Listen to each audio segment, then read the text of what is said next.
Insinyur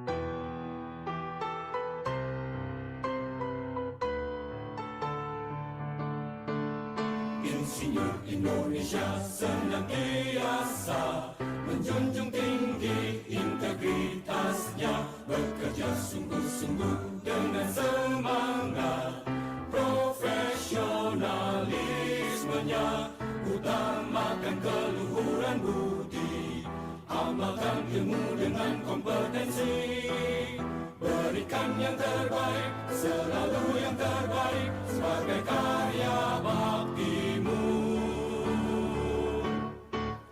Teruslah berjuang membangun Indonesia, sejahterakanlah bangsa dan negara.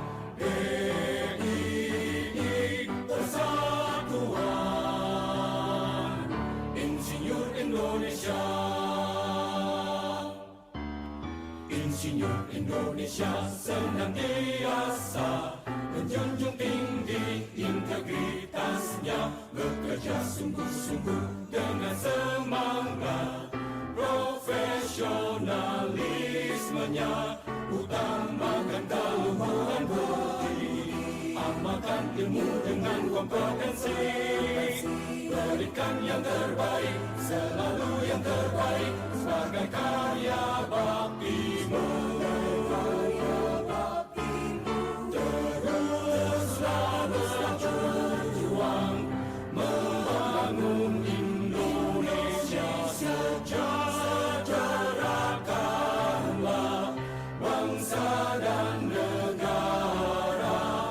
Teruslah berjuang membangun Indonesia, sejahterakanlah bangsa dan negara. PII Persatuan Insinyur Indonesia.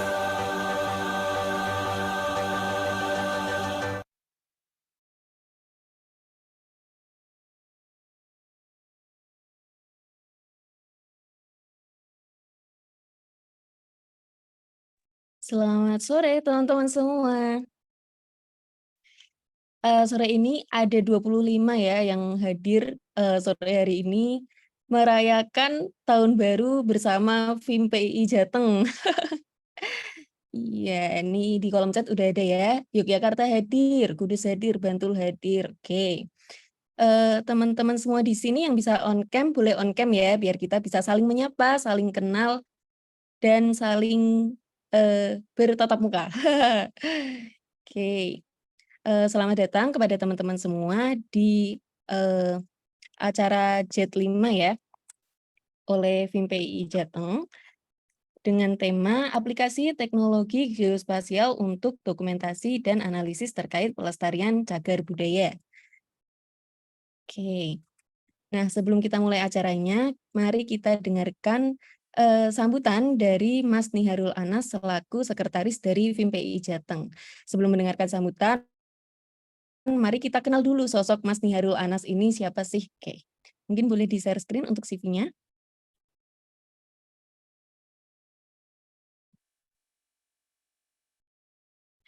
Belum ada ya? Oke. Mas Niharul Anas ini merupakan Sekretaris Umum di FIMPI Jawa Tengah.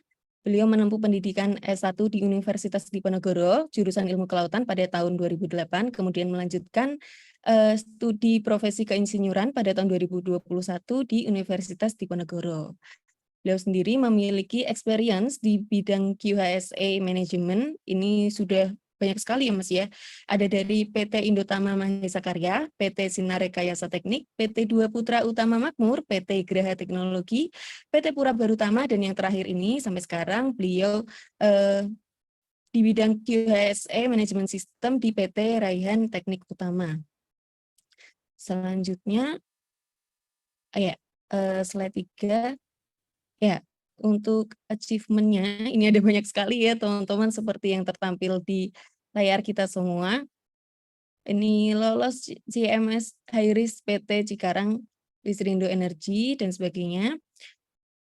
Di slide 4 ini untuk kompetensi sertifikatnya beliau juga meraih banyak sertifikasi, diantaranya certified sebagai pengawas K3 Migas dari BNSP, International Well Control Forum, kemudian penanggung jawab limbah B3 dari BNSP, pengawas operasional pertama BNSP, insinyur profesional madya dari PII, ahli K3 umum Kementerian Tenaga Kerja, dan sebagainya.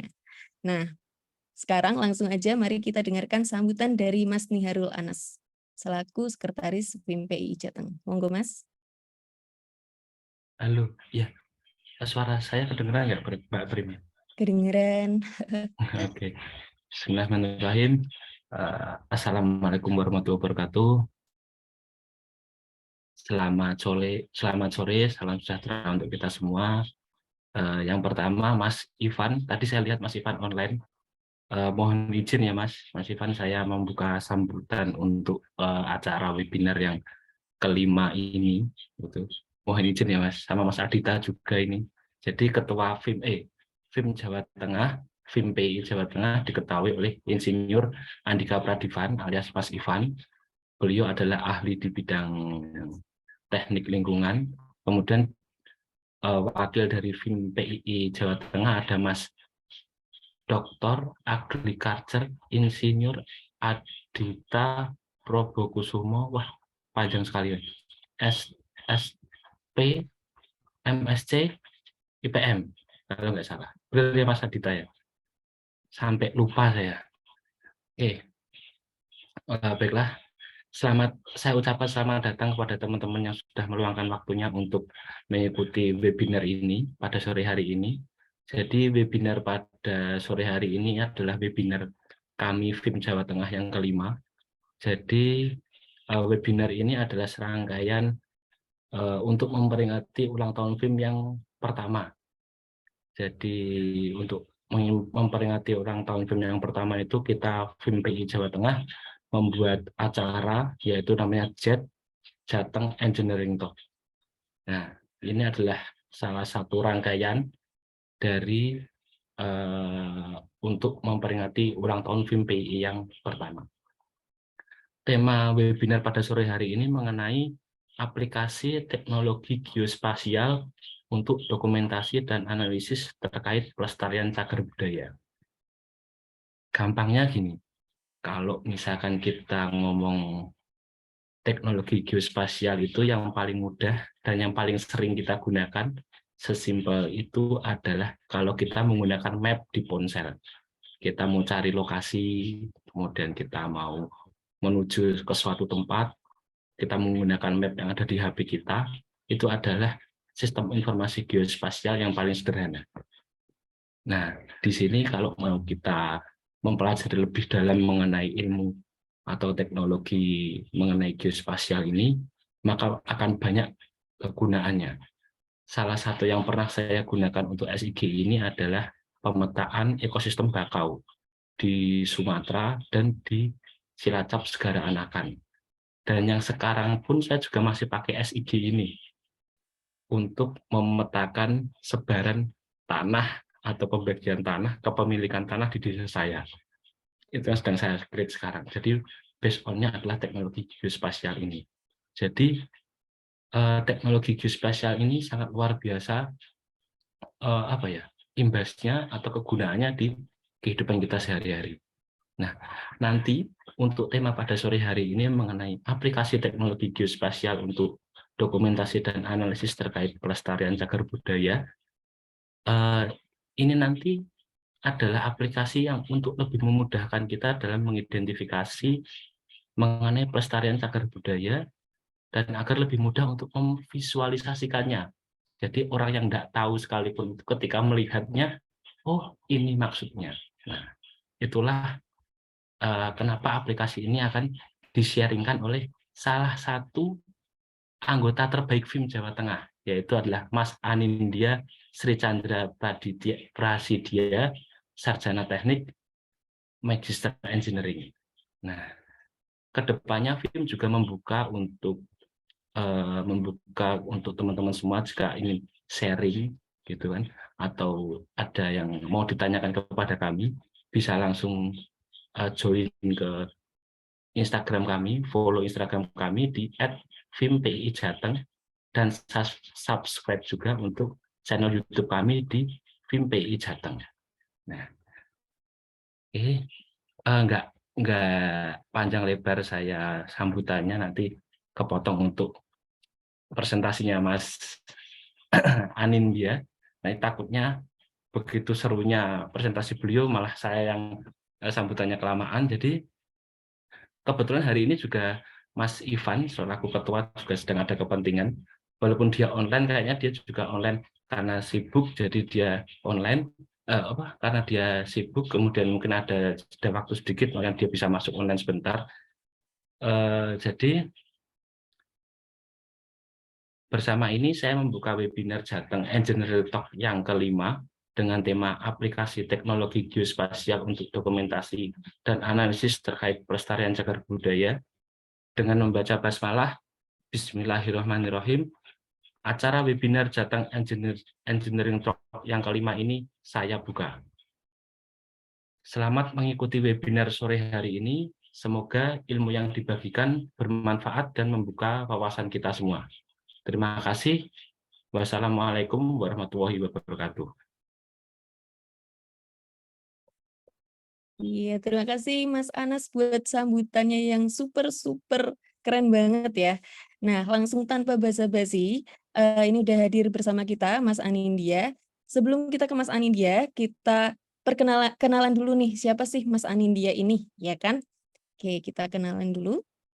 Jadi, Mas Anindya Sri Chandra Prasidya, STM itu merupakan dosen teknik geodesi UGM. Beliau menempuh pendidikan S1 jurusan Geometric Engineering UGM di tahun 2010 dengan IPK 3,82. Selanjutnya beliau meneruskan pendidikan S2 di jurusan Geodetic Engineering UGM tahun 2014. Untuk spesialisasinya, beliau ini spesialisasi di bidang Supervising Terrestrial Survey and Mapping Project, GNSS Surveying, GNSS Data Analysis using GMIT, Terrestrial Laser Scanning, TLS Survey and Mapping, Photogrammetry, and GIS Mapping.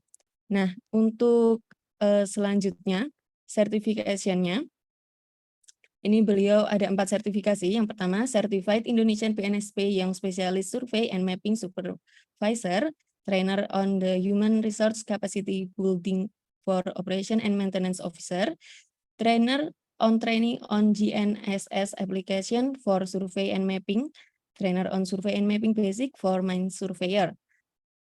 Nah, ini yang selanjutnya, yang terakhir, beliau sudah melakukan banyak research project experience dan publikasi. Dapat dilihat di layar ya teman-teman ya. Ini ada 10 research dan ada 6 publikasi. Yang terbaru ini ada The Profession of Three-Dimension Spatial As-Built Data for Vocational College UGM Library Building Interiors Using Terrestrial Laser Scanner in order to preserve the cultural heritage building. Untuk publikasinya, ini beliau publish di National Seminar on Applied Technology 2020 dengan judul The Identification of Surface Deformation of 24th Turkey Earthquake Using in SIR Technique. Nah, saat ini aktivitas beliau yaitu sebagai dosen teknik geodesi UGM, beliau juga sebagai anggota Ikatan Surveyor Indonesia, ISI. Selanjutnya, beliau juga sebagai Kepala Lab Geometric Laboratory. Beliau juga aktif melakukan penelitian dalam bidang aplikasi GNSS untuk deformasi, survei, terrestrial laser scanning, dan juga yang terakhir beliau juga aktif pada kegiatan pengabdian masyarakat dengan melakukan pengkinian mapping dan GIS dalam pengelolaan sumber daya alam. Nah, tanpa basa-basi, kita langsung saja dengarkan pemaparan materi dari Mas Anindya. Monggo Mas Anindya. Baik, suara saya terdengar ya Mbak ya? Saya nggak pakai headset soalnya. Ya, terdengar sangat jelas Mas Anindya. Baik, izin share screen. Baik, apakah sudah tertampil? Sudah Mas. Baik, saya mulai. Bismillahirrahmanirrahim. Assalamualaikum warahmatullahi wabarakatuh. Selamat sore teman-teman semuanya atau Bapak Ibu semuanya. Di kesempatan yang baik kali ini, di akhir tahun, di penghujung tahun, ini ada sekitar 34 orang yang meluangkan waktu ini. Semoga memang karena penasaran dan ingin dapat ilmu gitu ya, itu sangat luar biasa sekali. Di akhir tahun, di mana orang banyak ke liburan dan seterusnya, tapi ini meluangkan waktu. Ya, kepada yang terhormat, tadi ada ketua dari FIM PII Jateng, Mas Andika Prativan, Insinyur Andika Prativan, kemudian ada wakil ketua FIM PII, tadi ada Mas Adita Sri Babakusuma, Doktor, kemudian ada Mas Niharul Anas, tadi selaku sekretaris, dan ini ada Mbak Prima juga sebagai moderator. Jadi pada kesempatan ini saya ingin pertama kali mengucapkan terima kasih atas kesempatannya yang baik ini, di mana saya diminta untuk sharing, mungkin sharing pengalaman gitu ya, meskipun saya masih terus mendalami apa yang akan kita bahas ini, cuma ada beberapa hal yang mungkin saya bisa sharing dan kebetulan ini diberikan suatu kesempatan dan saya sangat berterima kasih sekali. Kemudian untuk materi pada kesempatan sore hari yang baik ini adalah aplikasi teknologi geospasial untuk dokumentasi dan analisis terkait pelestarian cagar budaya. Ya, jadi apa yang akan saya bahas ini nanti beberapa adalah dari yang saya pelajari selama ini atau dari pengalaman juga beberapa, karena saat ini juga saya sedang menempuh studi S3 di sini di Teknik Geodesi Geomatika ITB. Jadi tema yang sebetulnya saya ingin dalami adalah terkait geospasial ini untuk pelestarian cagar budaya. Maka beberapa hal yang saya sampaikan mungkin adalah hasil dari belajar saya atau hasil dari literatur review saya terhadap hal ini. Meskipun nanti juga terbatas atau saya batasi aplikasinya di Indonesia. Karena kalau di luar negeri nanti tidak akan cukup waktunya. Aslinya saya ingin masukkan tapi ternyata sangat banyak, jadi saya cut di aplikasinya di Indonesia dan beberapa adalah dari pengalaman saya sendiri. Jadi saya saat ini sedang menempuh S3, lalu di tempat pekerjaan saya, atau saya bekerja di tadi teknik survei pemetaan ya Mbak ya, bukan teknik geodesi. Memang saya S1 S2-nya itu adalah dari teknik geodesi dan geomatika Fakultas Teknik UGM. Tapi untuk mengajarnya itu di sekolah vokasi. Di sekolah vokasi tepatnya di Prodi D4 atau Sarjana Terapan Teknologi Survei Pemetaan di Departemen Teknologi Kebumian, Sekolah Vokasi UGM. Jadi teman-teman yang Bapak Ibu yang belum tahu, jadi ini memang sudah ada Prodi D4 Survei Pemetaan di UGM yang memang fokus mempelajari katanya survei pemetaan untuk berbagai macam aplikasi, ya, dari kadastral, dari pemetaan 3D ini, pemetaan situasi, pemetaan planimetrik, dari pemetaan GIS, kemudian information system GIS seperti yang tadi sudah sempat disebutkan oleh Mas Niharul Anas. Nah, itu juga dipelajari di kami di Prodi Survei Pemetaan. Jadi saya mengajar di Prodi Survei Pemetaan Sarjana Terapan atau D4, dan saat ini saya sedang S3 di TB. Jadi itu pengenalan singkatnya. Dan ini juga cerita sedikit, ini adalah salah satu pengalaman saya ketika men-scanning waktu itu Candi Sewu ya. Jadi memang sudah sejak 2016 kadang-kadang juga ikut proyek, kadang-kadang melaksanakan penelitian sendiri seperti tadi yang sudah disebutkan bahwa saya publikasi terakhir itu adalah terkait dengan dokumentasi dari bangunan cagar budaya Gedung Perpustakaan Sekolah Vokasi UGM, atau dalam hal ini Gedung Panca Dharma. Gedung Panca Dharma waktu itu diresmikan Insinyur Soekarno sekitar tahun 1960-an. Nah, itu juga jadi cagar budaya yang ada di UGM. Nah, apa yang ingin saya bahas di sini saya bagi menjadi 5 hal utama. Yang pertama adalah kaitan dengan cagar budaya, definisi dan jenis-jenisnya apa kira-kira, kemudian Yang kedua adalah terkait dengan pelestarian cagar budaya dan apa faktor resiko ancamannya.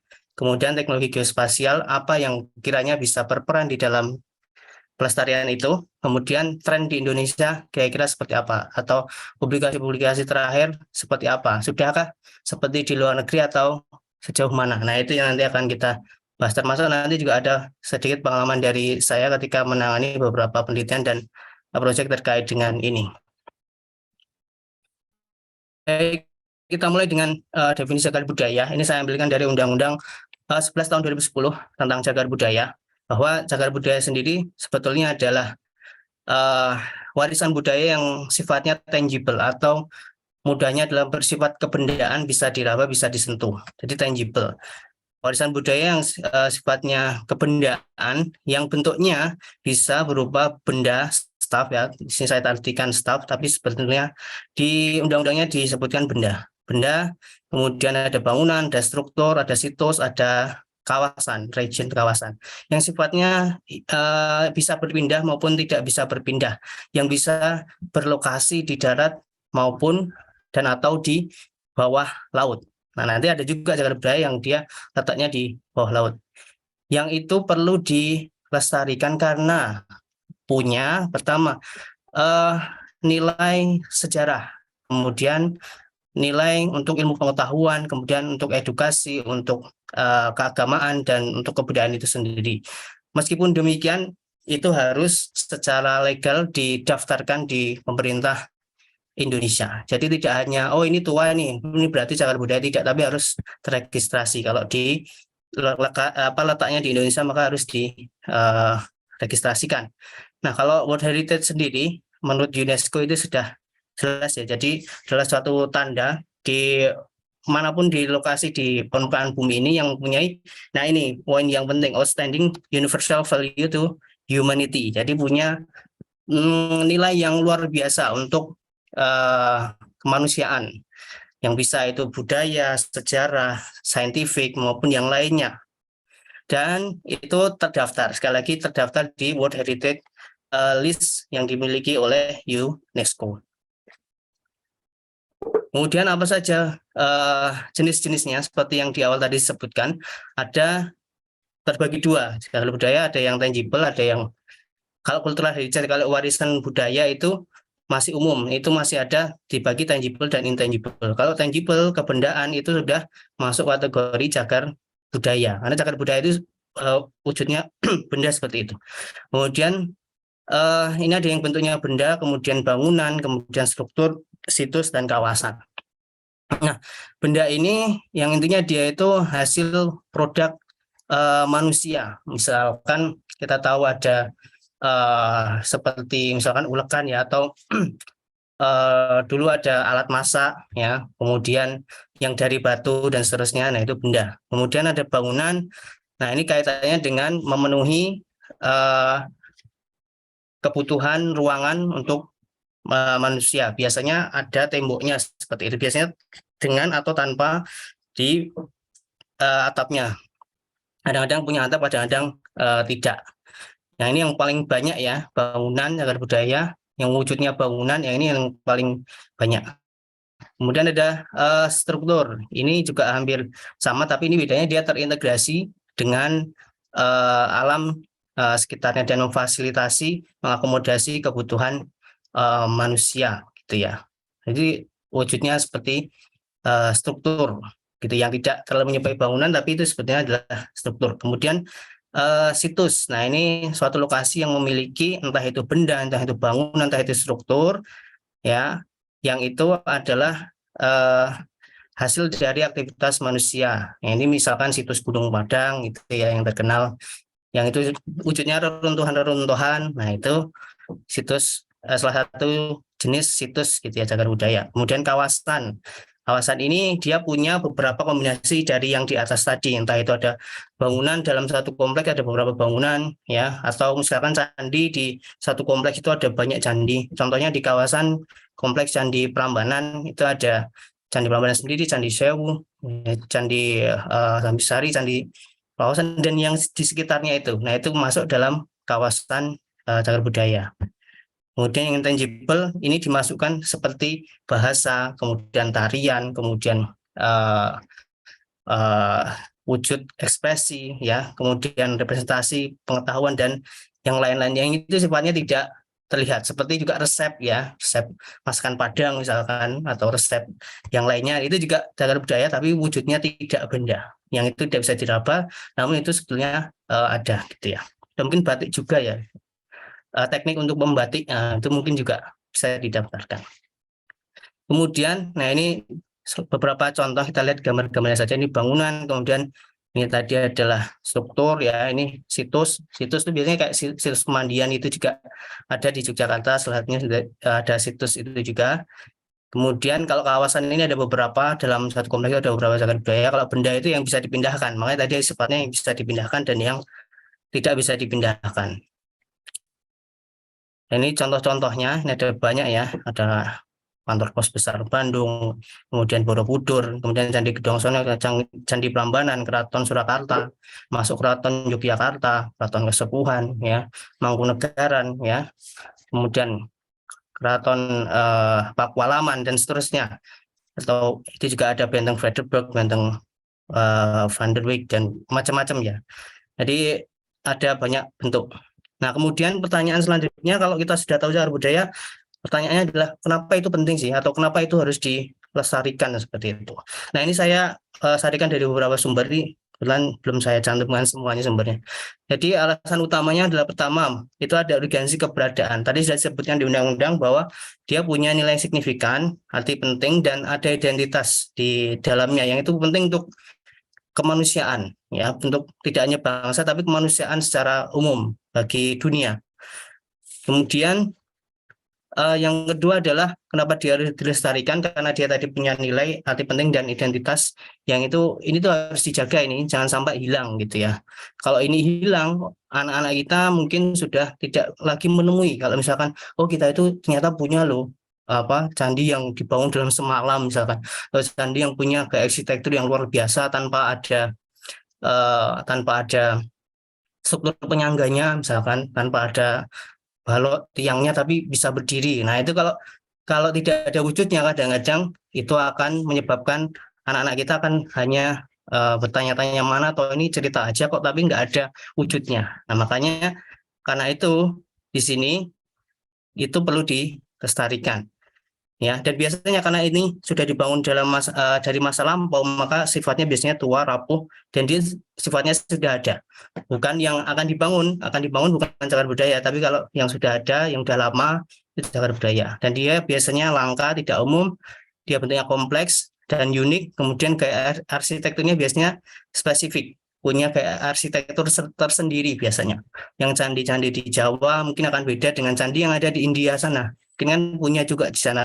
Candi di Kamboja juga mungkin ada, atau masjid-masjid yang ada di Jawa misalkan beda dengan yang di Malaysia dan seterusnya, itu gaya arsiteknya beda-beda.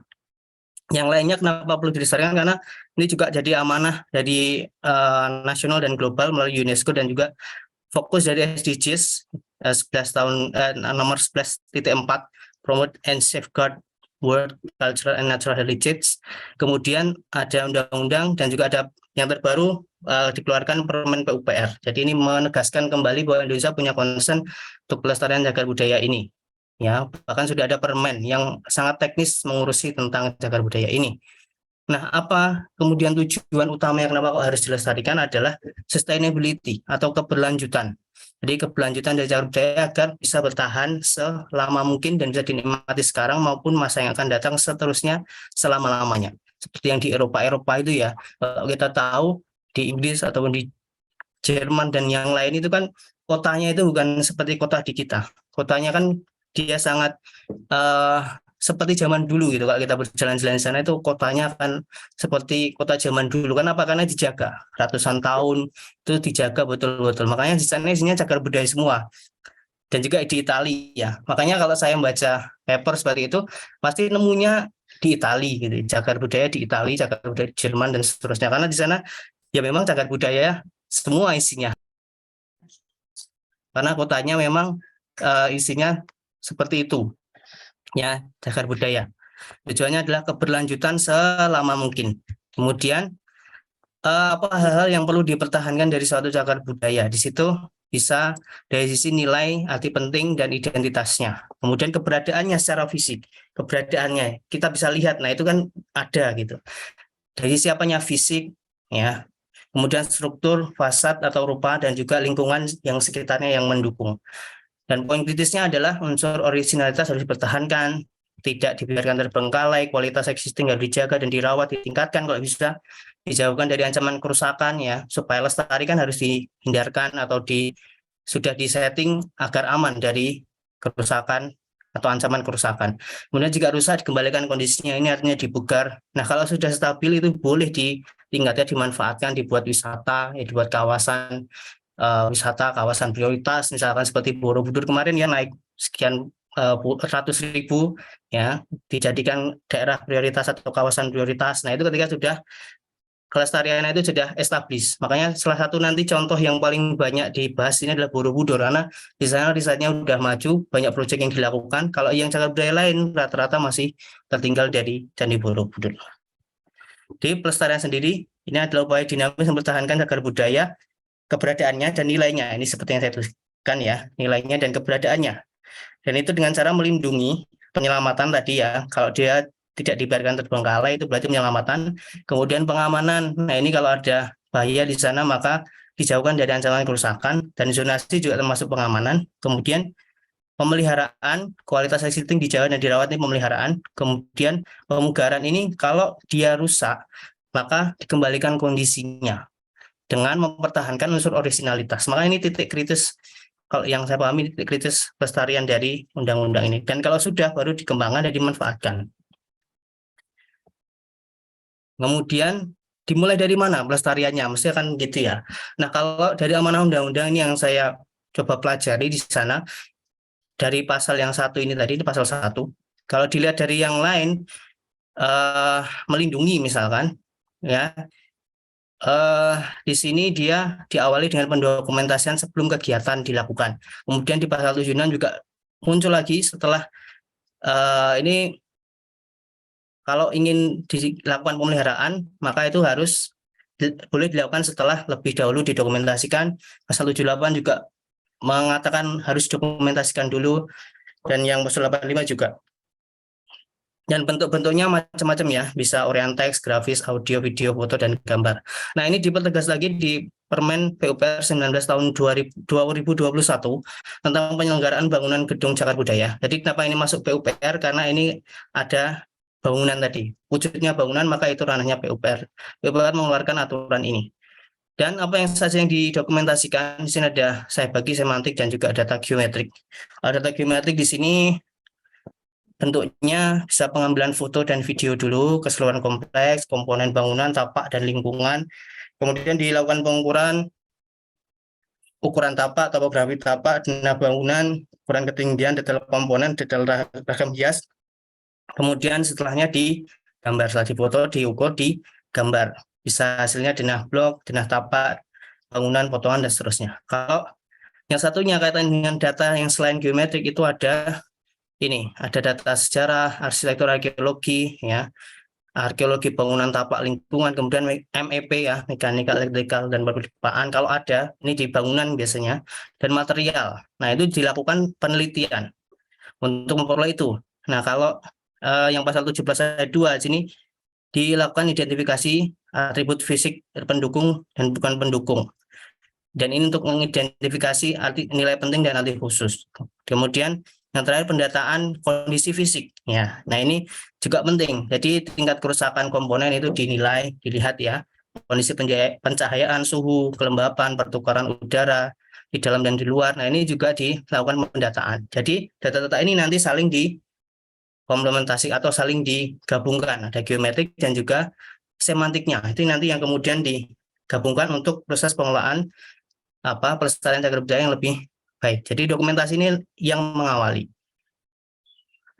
Kemudian bagaimana kalau misal kita mau melestarikan, kemudian di sana tidak bisa berjalan mulus. Nah, ada masalah-masalah. Nah, biasanya masalahnya ini terkait dengan ancaman kerusakan. Jadi kalau kita lihat ada cagar budaya itu, dia pasti akan lama-kelamaan rusak ini. Nah, apa yang kemudian membuat dia rusak? Di sini setidaknya ada beberapa sebab ya. Karena kerusakan bisa banjir, gempa bumi ya, bisa gempa tektonik, gempa vulkanik, gunung meletus ya. Kalau kita lihat gunung meletus juga bahaya. Kalau kita lihat dulu Gunung Kelut maupun Gunung Merapi meletus, itu Candi Borobudur dan Candi Prambanan waktu itu semua diselimuti agar tidak kerusakan dari debunya itu sendiri. Meskipun ada getaran, tapi juga ada debu itu yang merusak. Kemudian udara dan juga lingkungan ya, ini bisa karena penyinaran, kemudian hujan, kemudian ada angin ya, kemudian ada angin itu juga bisa merusak ya, kalau cagar budaya tidak kuat itu bisa lepas dan seterusnya ya. Jadi itu memang salah satu ancamannya. Kemudian manusia juga termasuk mengancam. Jangan dikira manusia hanya menikmati ya, tapi manusia juga jadi ancaman. Kunjungan turis itu juga meningkatkan potensi vandalisme dan juga perusakan ataupun pencurian. Dan kemudian polusi juga, kemudian pertumbuhan penduduk juga, dan itu akan kalau tidak dizonasi maka penduduk akan semakin dekat dengan cagar budaya, potensi kerusakannya akan semakin tinggi. Nah, yang fisik tadi kaitannya dengan kualitas material, struktur yang saya maksud adalah kaitannya dengan daya dukung, fasad kaitannya dengan bentuk dan rupa, style artistik, dan kemudian lingkungan itu kaitannya dengan setting, tata letak, dan situasi sekitar. Nah, ini kalau kena ancaman kerusakan, ya itu akan mengalami kerusakan. Dan ini sudah dipetakan oleh ICOMOS. Kerusakannya apa saja kemungkinannya? Bisa pelapukan kimiawi, fisikawi, biologis, pelepasan material, deformasi yang bisa pergeseran ya, horizontal geser, ambles ya, ataupun goyang kanan kiri vertikalitas. Kemudian bisa muncul retakan dan failure, bahkan sampai failure ya, runtuh itu bisa. Seperti Candi Prambanan ketika gempa tahun 2006 itu batu ratna yang di atas sampai lepas. Nah, itu salah satu contoh bahwa itu sangat berbahaya, dan lepasnya batu ratna itu masih ada di lokasi sampai sekarang untuk menandakan bahwa ini potensi yang sangat berbahaya untuk eksistensi cagar budaya. Kemudian perubahan keaslian bentuk dan ukuran karena ada manusia, karena ada kerusakan, ada yang dimpel istilahnya ya, cuil gitu. Itu juga akibat dari pelapukan dan seterusnya. Kemudian rusak dan hilangnya karena vandalisme. Nah, di sini yang bisa kita amati bahwa kerusakan-kerusakan ini itu ada kaitannya dengan bentuk yang berubah, posisi yang berubah, deformasi tadi ya, bentuk yang berubah, posisinya berubah, geser. Bentuk yang berubah karena tadi cuil, karena tadi ada yang lepas, itu kan bentuknya berubah. Kemudian ukuran dimensinya juga berubah ya, karena ada yang retak-retak, melapuk, kemudian meluruh, melepas gitu ya. Itu jadi dimensinya berubah, dan orientasinya juga bisa berubah. Kalau kemudian ada goyangan ya, kemudian dia jadi atapnya agak miring seperti menara bisa itu ya, orientasinya berubah dan seterusnya. Nah, itu kaitannya, ini semua kaitannya dengan posisi, bentuk, ukuran, dimensi. Sama dengan yang dokumentasi tadi, itu kaitannya dengan posisinya, bentuk, ukuran, dimensi. Nah, ini semua ya, kalau kita lihat di sini dua hal ini, dokumentasi dan juga adanya kemungkinan kerusakan ini perlu suatu data yang terkait dengan posisi, bentuk, ukuran, dimensi, dan orientasi. Nah, apa itu yang bisa mengangani itu? Maka salah satunya adalah bisa ditangani dengan data geospasial itu tadi, yang biasa diperoleh melalui akuisisi data dari bidang ilmu geodesi, geomatika, geografi, atau geospasial itu sendiri. Nah, data ini secara umum ini biasanya bereferensi kebumian, tadi sudah disebutkan Mas Niharul ya, Mas Anas tadi, katanya dengan posisi gitu. Jadi bereferensi kebumian mengandung unsur posisi, lokasi, ya, dimensi, bentuk objek, bentuk dan orientasi dari suatu objek yang ada di permukaan bumi itu sendiri, dan diperoleh dengan metode tertentu, dan objeknya itu ada di permukaan bumi. Kalau kita lihat bisa ya, ada yang bentuk, ada dimensi, ada yang orientasi, berorientasi kebumian, dan bentuk-bentuknya itu juga ditangani dengan data geospasial. Nah, ini biasanya ditangani dengan bidang ilmunya adalah geomatika, yang menangani akuisisi, mempelajari dalam metode dan teknologi akuisisi, penyimpanan, pengolahan, manipulasi, analisis, visualisasi, diseminasi data informasi yang berbasis keuangan untuk pengambilan keputusan. Maka ini sangat cocok. Jadi ketika kita punya data ini, nanti akan kita analisis gitu, kita akan visualisasikan, lalu kita coba ambil keputusannya apa. Nah, ini kan cocok untuk pelestarian. Kalau kita tadi datanya apa, cagar budayanya ada yang patah, ada yang retak, ada yang cuil. Nah, itu kemudian kita petakan gitu ya, lalu kita putuskan kira-kira nanti mau diapakan ini, mau diganti, materialnya, komponennya, susunannya, atau mau dipertahankan gitu ya. Tentu ini nanti tidak geospasial saja ya, nanti ada bidang-bidang ilmu yang lain, karena tadi kaitan dengan fisik, pelapukan itu kan setidaknya ya orang-orang dari kimia, ya struktur tadi, orang-orang dari sipil, artistik tadi, kaitan dengan arsitektur, tata letak lingkungan, kemudian arkeologi juga itu tentunya, dan nilai-nilai kebudayaan tadi itu juga kaitannya dengan para budayawan. Pak, ini semua tidak bisa berdiri sendiri, tapi data dasarnya itu adalah dari geospasial. Jadi sifatnya memang mendukung ya, data geospasial mendukung untuk pengambilan keputusan yang dilakukan oleh orang-orang yang ahli tadi, baik ada di struktur, baik itu yang arsitek, arkeolog, dan yang lain-lain. Nah, apa teknologi yang bisa ditawarkan? Tadi sudah jelas bahwa ini butuh data spasial diakuisisi oleh keilmuan geomatika. Nah, pertanyaannya pakai teknologi yang mana, akuisisi yang mana? Nah, ini saya petakan ya. Jadi saya ini dari literatur review sebenarnya banyak, tapi nggak saya tampilkan literaturnya. Jadi setidaknya yang ditawarkan ada dua datanya. Bisa yang kerapatan rendah dan kerapatan tinggi. Belum tentu yang kerapatan tinggi nanti bagus, belum tentu kerapatan rendah itu jelek, karena masing-masing punya fungsinya. Kerapatan tinggi ini maksudnya apa? Densitasnya rapat, detailnya tinggi, non kontak, dan berisi multi informasi. Jadi kalau kita punya suatu kotak gitu ya, misalkan di sini suatu kotak, ya misalkan bentuk cagar budayanya kotak gitu ya. Kalau kerapatan rendah, ini bisa kita gambarkan seperti ini.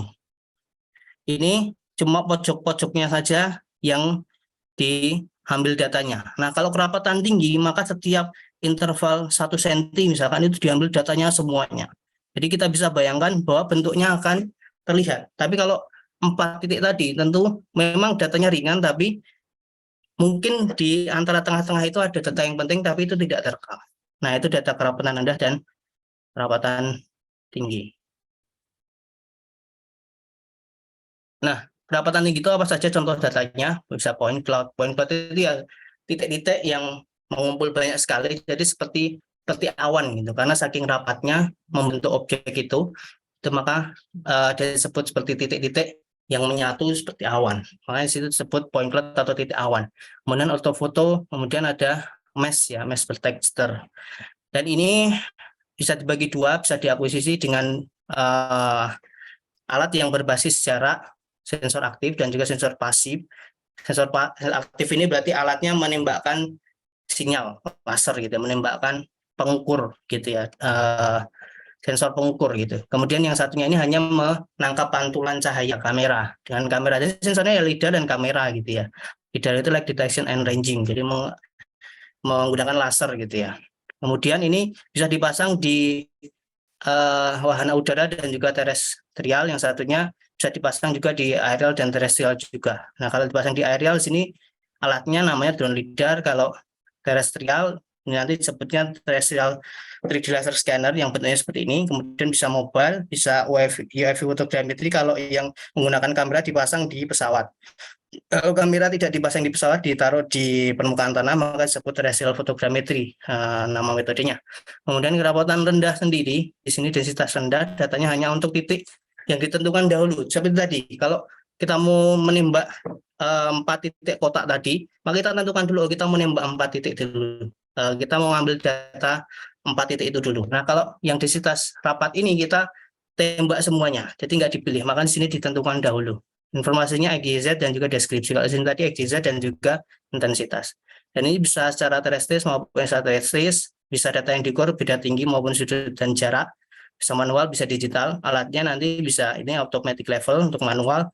Ini mengukur beda tinggi ya, 1 dimensi, koordinat Z. Kemudian digital, ini digital level. Kemudian yang manual untuk sudut dan jarak, alatnya theodolite, dan untuk yang digital data sudut jaraknya, sudut jarak yang diukur dengan secara digital, maka alatnya total station. Kemudian jika extraterrestrial menggunakan satelit, data yang diukur beda fase dan beda waktu, yang di alat implementasinya pada alat GNSS atau GPS mudahnya ya, Global Navigation Satellite System kalau GNSS itu. Nah, konsepnya seperti apa? Ini yang bagian kiri saya skip ya, karena terlalu banyak gitu ya. Yang intinya sebetulnya ini itu nanti menghasilkan data 2D, XY, dan ini menghasilkan data Z. Kalau digabungkan jadi data 3 dimensi. Nah, ini dia menghasilkan data 3D langsung. Kalau ini, yang di kanan ini langsung menghasilkan data 3D semua. Tanpa harus digabungkan. Ini masing-masing ini 2D, 3D, meskipun yang di sini juga langsung bisa 3D. Nah, saya akan melihat di bagian yang ini ada laser scanner maupun UV photogrammetry. Ini yang jadi tren saat ini yang digunakan untuk pelestarian cagar budaya. Jadi yang pertama ini adalah terrestrial 3D laser scanner yang ditaruh di tanah, atau terestrial itu ya ditaruh di permukaan bumi atau di tanah gitu aja mudahnya ya. Nah, konsepnya seperti apa? Ini seperti yang digambar ini ya. Jadi alatnya itu ditaruh di permukaan tanah, kemudian dia menembakkan laser hampir ke segala arah untuk mengukur jaraknya. Kalau nanti pakai laser itu kan seperti yang kita tahu nanti dia akan mantul kembali ya ke reseivernya, lalu dihitung jaraknya. Nah, karena ini ke segala arah, jadi selain jarak nanti juga ada sudut baik itu horizontal maupun vertikal. Makanya itu nanti bisa dihitung koordinat XY-nya. Dan ini nanti akan menghasilkan data yang rapat tadi. Datanya outputnya adalah point cloud rapat. Dan ini sistemnya masih lokal di pusatnya di alatnya. Nah, rapat itu maksudnya seperti apa ini?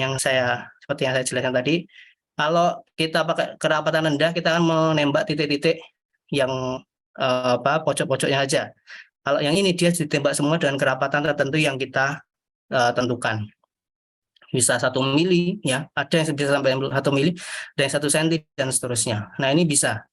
Dan dia akan menembak ke segala arah yang di sekelilingnya semua akan terekam. Makanya kalau seperti ini dia akan merekam persis seperti ini. Di sini ada bentuk seperti tabung ya, di sini ada pipa, ada menara, ada bangunan, itu akan terlihat seperti itu sebagaimana aslinya. Makanya di sini disebut reality capture.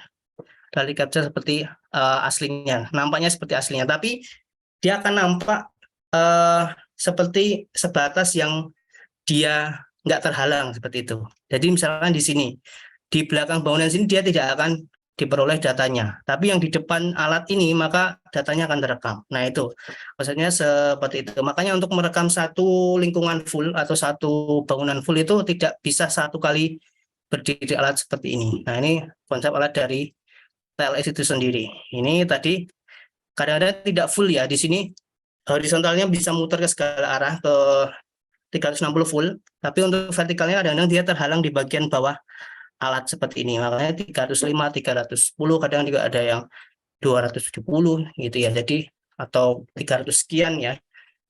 Contohnya di sini 310. Jadi nggak full gitu ya. Dan kalau kita lihat di spesifikasinya, Anda bisa lihat, teman-teman bisa lihat di sini scan speed-nya itu sangat tinggi. Jadi dia selain datanya rapat juga scan pengambilan datanya koordinatnya itu sangat rapat, sangat cepat gitu ya. Jadi dalam sekali berdiri alat itu akan disapu. Jadi namanya scanning itu kalau Bapak Ibu pernah nyekan dokumen ya seperti itu. Di scan kan munculnya apa? Munculnya seperti aslinya karena seperti itu. Itu scan itu ya pakai laser itu sebetulnya. Dan ini bedanya, ini scan tapi bedanya dia di nyekan bangunan, nyekan objek, nyekan apapun itu cagar budaya gitu secara 3 dimensi langsung. Nah, untuk tahapannya sendiri, untuk pengolahannya secara umum ya, ini secara umum ada di registrasi. Maksudnya ini kan tadi saya katakan bahwa di sini dia satu kali berdiri alat hanya merekam data-data yang tampak di depannya. Meskipun sekeliling, tapi hanya yang tampak, yang di belakang gedung tidak akan bisa terekam. Nah, untuk bisa merekaman perlu beberapa kali berdiri alat. Makanya registrasi ini menggabungkan antara satu scan tadi, satu data satu kali berdiri itu namanya scan word gitu ya.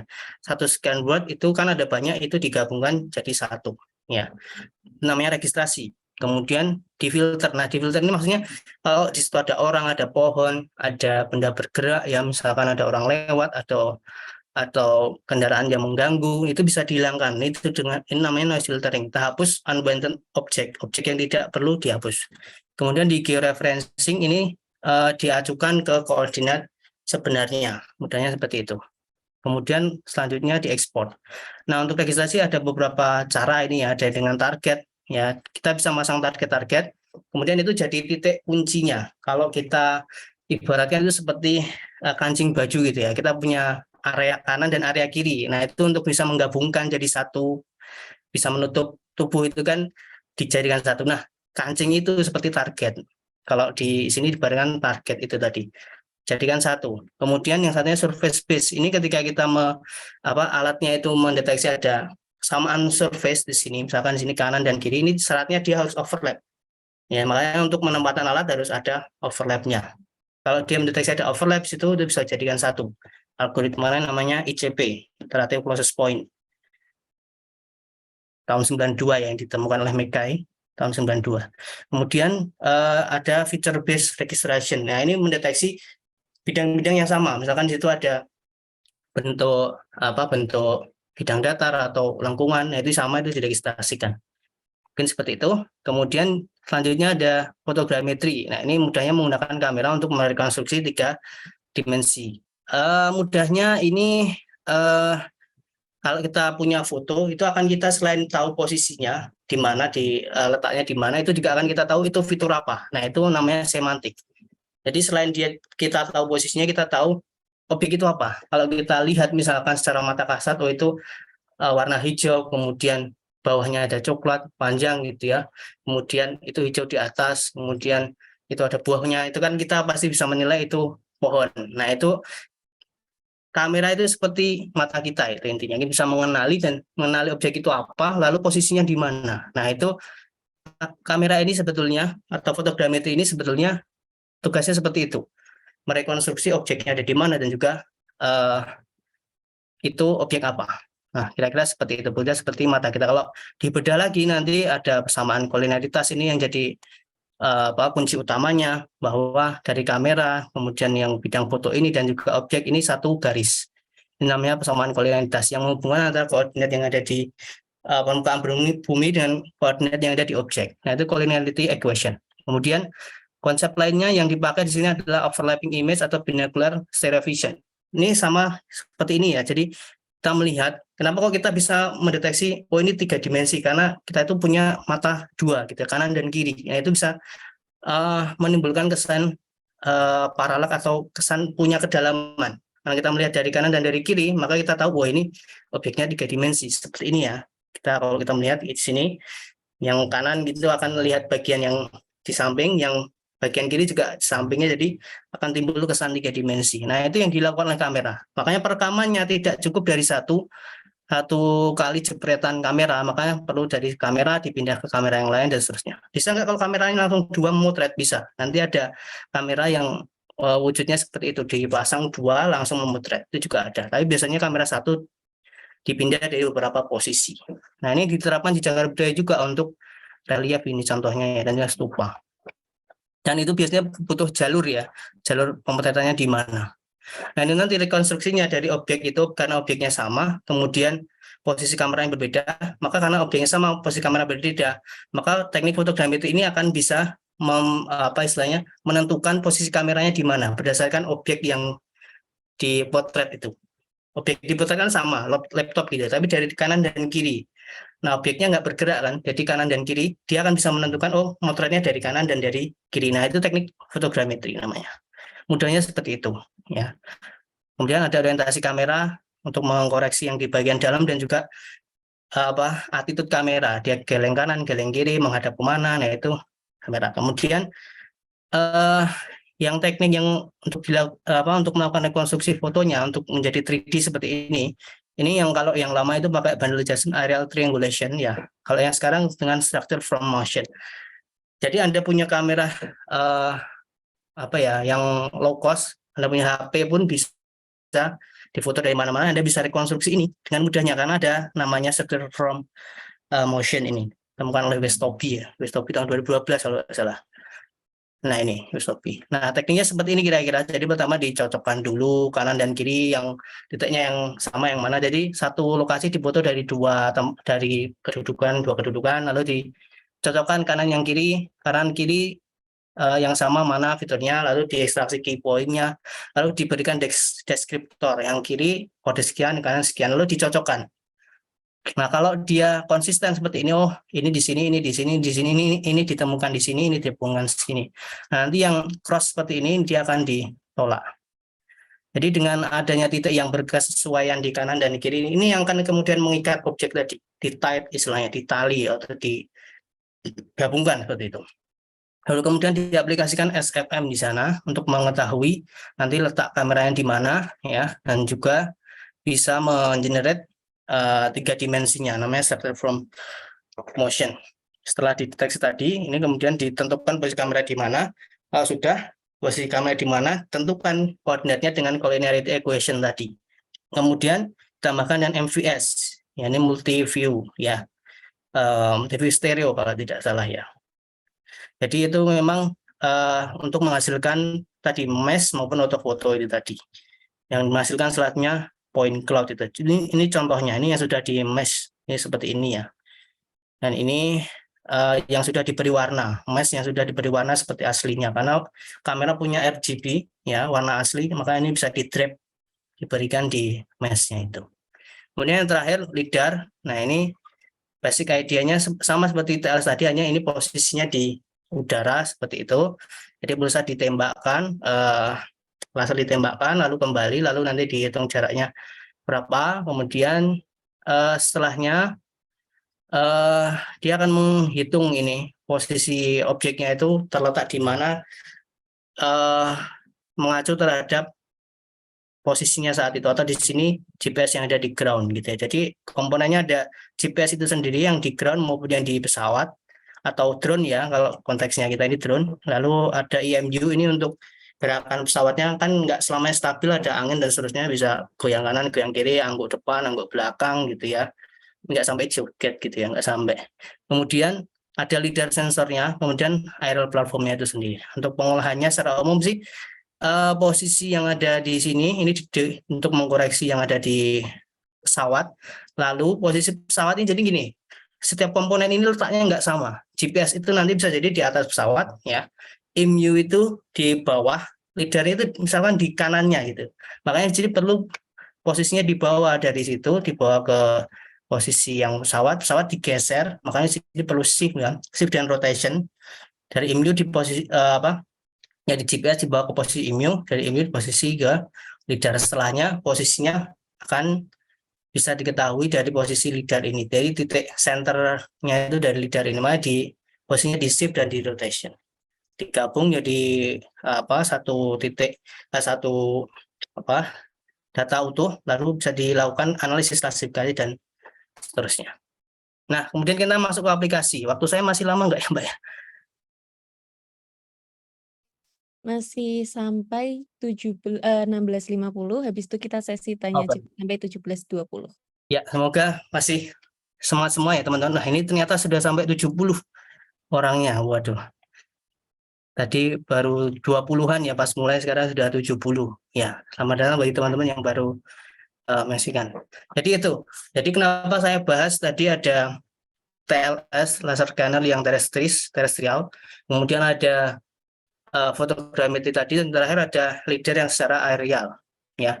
Karena ini nanti beberapa contoh yang ada di sini, trennya yang ada di Indonesia ini nanti kebanyakan akan menggunakan itu. Jadi konsep dan pengolahannya tadi sudah pakai itu tadi semua. Nah nanti itu akan diaplikasikan di sini, termasuk yang alat-alat yang sebelumnya tadi, yang kalau kita lihat ya, mohon maaf, yang kita lihat di bagian kiri ini nanti juga dipakai. Jadi ini berfungsi juga meskipun hanya bisa memperoleh titik, ya satu titik itu aja, tapi nanti bisa bermanfaat. Kita akan lihat nanti di trennya.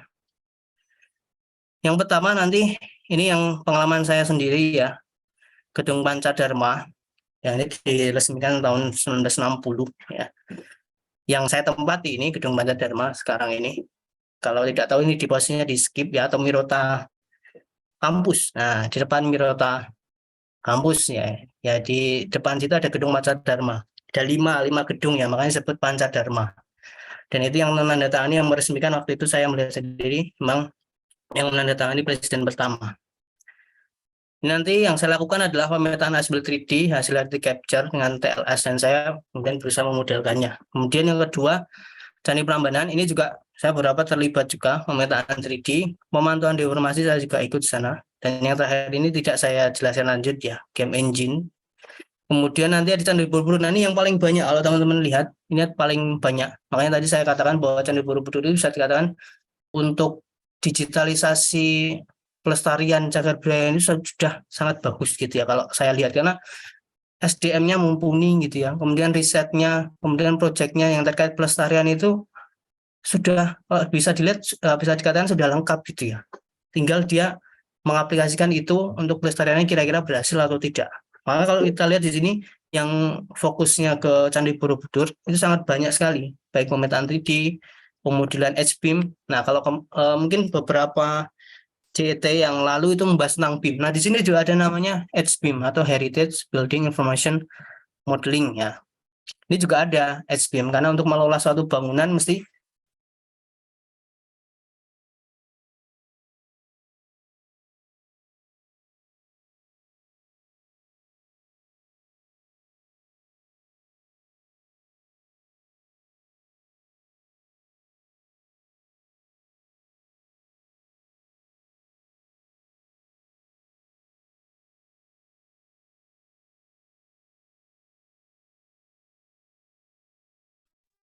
Halo, Mas Anin, mohon maaf. tren saat ini menggunakan BIM.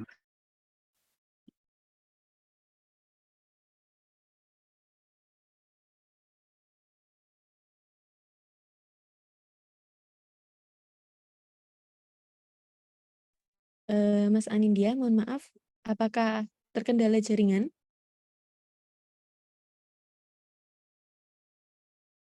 Halo, apakah saya sudah masuk lagi? Ya, sudah terdengar, Mas. Ya, maaf tadi sepertinya jaringannya ya. Baik, sampai mana tadi? Saya lupa. Ya, di Borobudur sendiri memang sudah sangat banyak gitu ya contoh-contohnya. Dari tahun 90-an itu sudah ada, termasuk di Prambanan. Di Prambanan ini juga sudah dari tahun 90-an itu sudah ada pemantauan deformasi ini. Dan yang terbaru saya juga beberapa kali terlibat di saja tahun 2018, 2020 itu juga ada risetnya. Kemudian Karatan Kesepuhan ini di Cirebon, ini juga sudah ada, sudah dipetakan 3D. Kemudian Cagar Budaya beberapa di Malang, itu juga sudah ada, ini tahun 2021. Benteng Vaderburg ini sekitar 2019, dan juga selain Benteng Vaderburg juga ada Masjid Kauman yang dipetakan 3D oleh kampus kami gitu ya. Yang pertama, ini yang saya lakukan sendiri, kaitan dengan gedung Pancadharma. Ini yang dilakukan awalnya memetakan luarnya, memetakan dari sisi luarnya. Saya buat di sini titik kontrol mengelilingi gedung, lalu saya coba dengan GNSS tadi yang saya jelaskan, perapatannya dengan totalization, lalu mendapatkan titik-titiknya. Setelahnya titik-titiknya ini saya pakai untuk berdiri alat untuk scanning seperti ini. Nah ini ya, contoh scanning itu maksudnya seperti ini kalau di alatnya. Jadi dia menyekan ke segala arah. Ini pakai ada cermin pemantul ya. Jadi generatornya itu dari bawah gitu ya, lalu ditembakkan ke atas, lalu dipantulkan ke segala arah itu dengan cermin itu tadi. Jadi di scan ke gedung ini, mengelilingi gedung, karena tadi tidak bisa selesai sekali, maka mengelilingi gedung. Lalu setelahnya bagi yang kehalang gitu ya, itu kita pindahkan secara free scan. Nah ini salah satu contohnya titiknya yang ada di sini. Nah ini dijadikan titik berdiri alat scan-nya. Nah nanti dia menghasilkan seperti ini, satu scan word seperti ini. Jadi satu berdiri alat, kalau dia di depan gedung saja, maka yang nampak juga depan gedung aja. Data yang kerekam depan gedung aja gitu ya. Data yang misalkan di depan sini ada pepohonan, ada jalan, itu semua harus dihilangkan. Makanya tadi ada filtering, dihilangkan gitu ya, di scan, lalu hasilnya seperti ini. Lalu kita scan sebanyak 40-an, kalau nggak salah 47-an kali berdiri seperti ini. Tapi nggak lama ya, karena sekali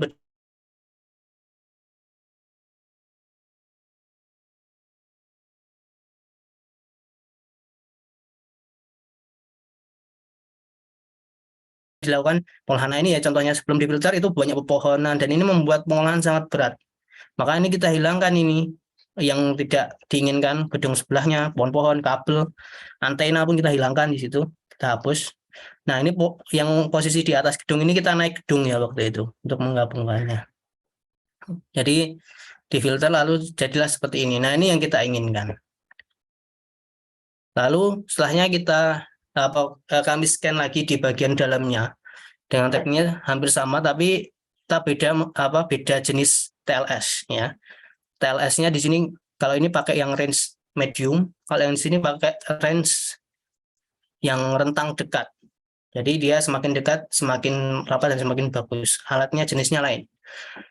awalnya kami coba pendahuluan dulu, lalu ini tujuannya untuk memetakan jalur masuknya itu lewat mana ke gedung itu. Lalu kita rencanakan overlap-nya seperti apa, kemudian cakupannya sudah masuk atau belum kalau alatnya ditaruh sini dan seterusnya. Rute terpendek itu kalau bisa jadi mengurangi jumlah berdiri alat. Lalu kita scan lagi datanya seperti ini. Lalu setelahnya divalidasi atau dianalisis akurasinya dengan RMSZ dan LOA. Jadi dibandingkan, karena ini hasil ukuran TLS itu ukuran panjangannya sama nggak dengan ukuran pita ukur misalkan, atau sama nggak dengan ukuran aslinya gitu. Kalau sama berarti dia memang betul akurat. Gitu. Kemudian pengolahannya sama ya dengan meregistrasi menggabungkan beberapa data, ya beberapa scan word tadi, lalu digabungkan step by step, cari yang overlap dan seterusnya, cari yang overlap, disambungkan gitu ya dengan ICP tadi pada iterative closest point. Lalu dilakukan georeferencing dengan titik yang sudah bereferensi koordinatnya itu sesuai dengan koordinat di sistem koordinat yang telah terproyeksi UTM gitu ya. Kemudian lalu digabungkan dengan data yang eksterior. Karena interior saja, yang eksterior tadi kita gabungkan. Beberapa titik itu jadi titik penguncinya untuk penggabungan antara data eksterior dan interior. Lalu hasilnya kira-kira seperti ini.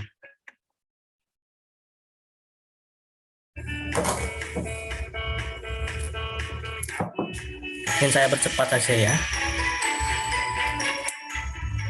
Jadi bisa dirotasi ya. Nah, point cloud itu yang dimaksud point cloud seperti itu tadi ya. Kalau teman-teman bisa lihat ketika di zoom, ini meskipun penampakannya seperti bangunan gitu, tapi kalau ditembus itu ya isinya titik-titik. Nah, itu yang disebut point cloud tadi. Yang itu yang rapat. Di sini bisa kelihatan ada tangga, ada tiang, ya, ada pintu dan jendela.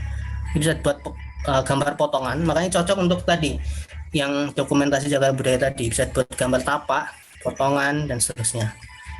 Dan ini perspektif pun bisa ini ya, buat gambar perspektif, tampak depan, belakang, samping ya, gambar potongan, gambar denah, semuanya bisa diekstrak dari sini. Makanya ini bisa untuk dokumentasi cagar budaya. Dan ketika diukur pun kita bisa tahu berapa ukurannya, 9 meter, terus lorong ini berapa.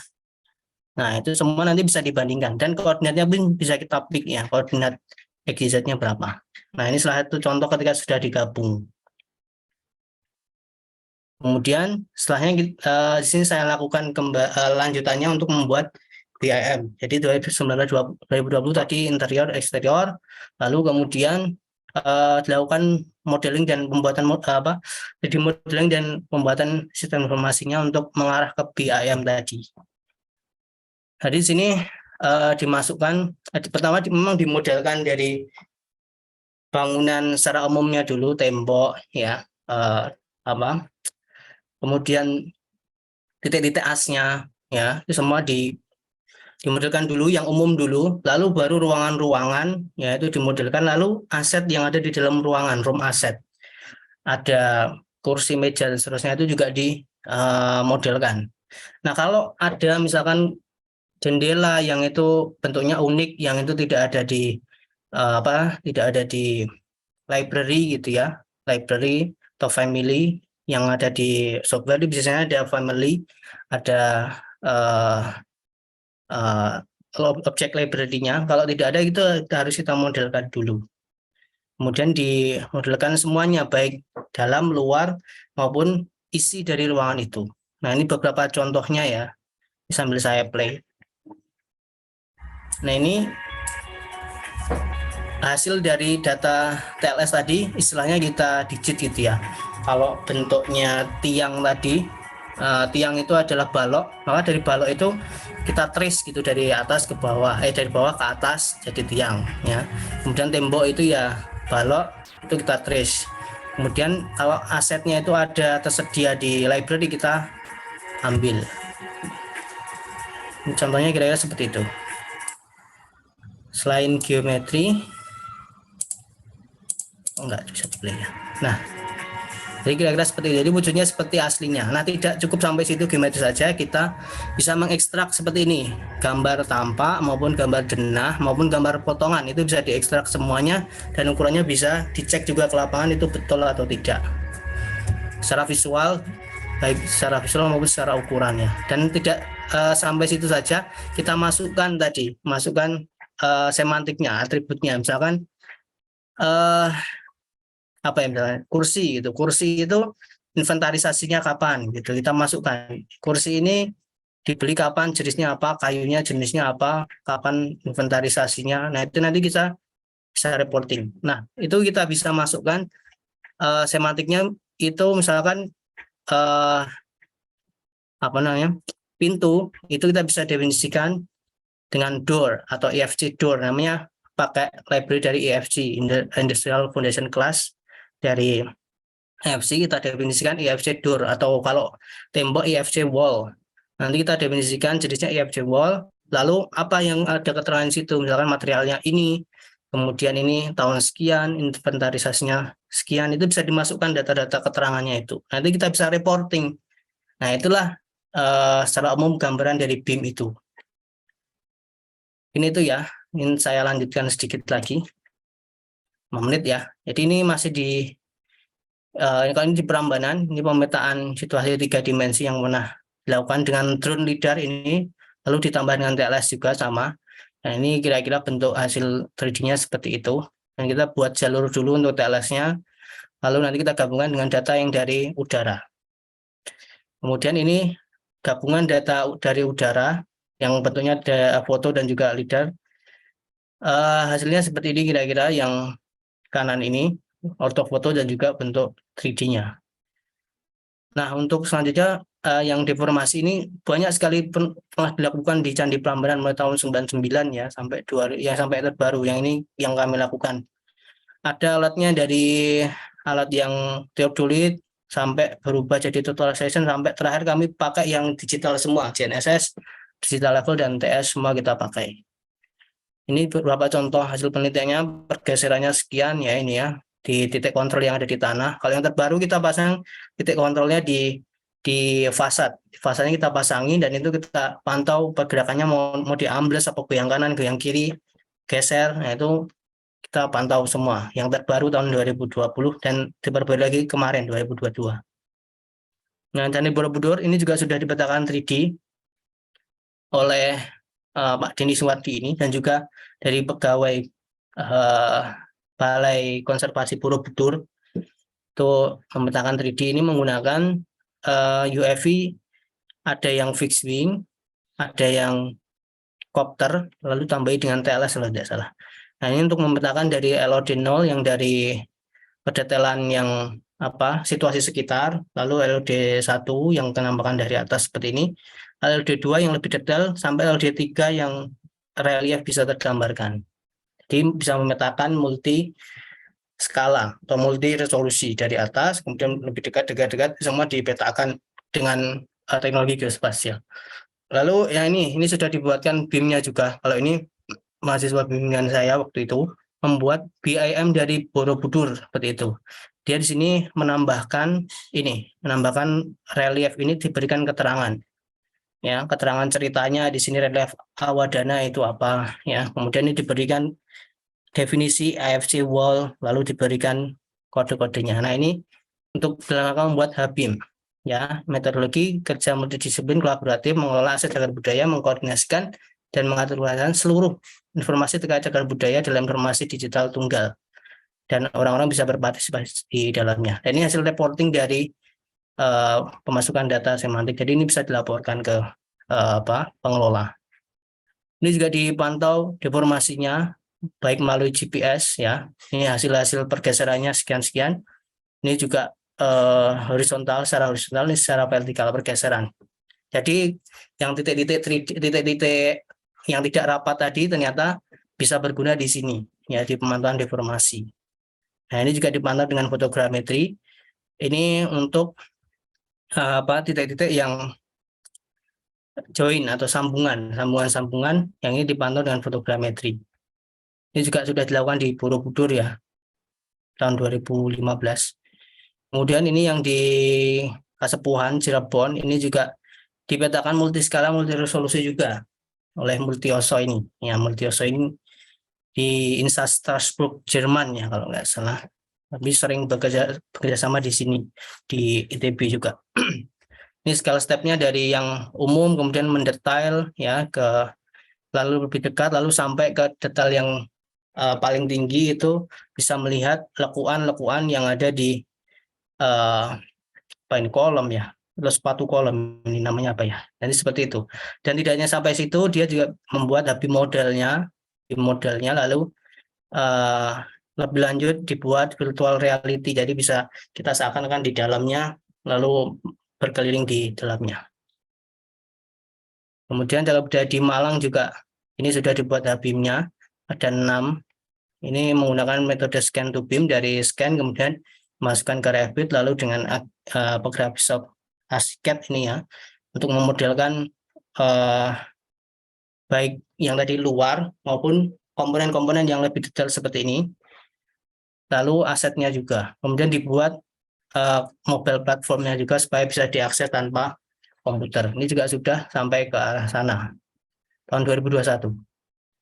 Nah, contoh kasus luar negeri sebenarnya masih banyak ya, ini seperti kualitas, pemetaan degradasi. Jadi bisa dipetakan kalau ada lumut, kalau ada keretakan, kalau ada cuilan, ya, peluruhan dan seterusnya itu semua bisa dipetakan gitu ya. Lalu deteksi rekahan dengan analisis point cloud. Kemudian, nah ini bisa sampai struktur tadi dimodelkan dengan finite element method gitu ya. Pergerakannya berapa? Ini kira-kira masih safety enggak strukturnya?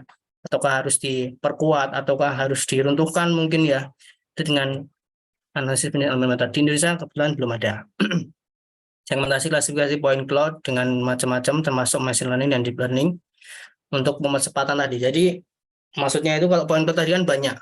Itu kita mengenali satu-satu kan lama. Nah, idenya di sini adalah segmentasi itu dia bisa mengenali dari point cloud itu oh ini pintu, oh ini jendela, oh ini atap dan seterusnya. Secara otomatis dengan machine learning dan deep learning. Kemudian HBM dan varian fungsinya. Jadi HBM ini yang tren saat ini bisa untuk macam-macam. Untuk pengolahan cagar budaya sangat cocok dengan HBM atau Heritage Building Information Modeling. Bahkan yang terakhir bisa diintegrasikan dengan IoT menghasilkan smart heritage.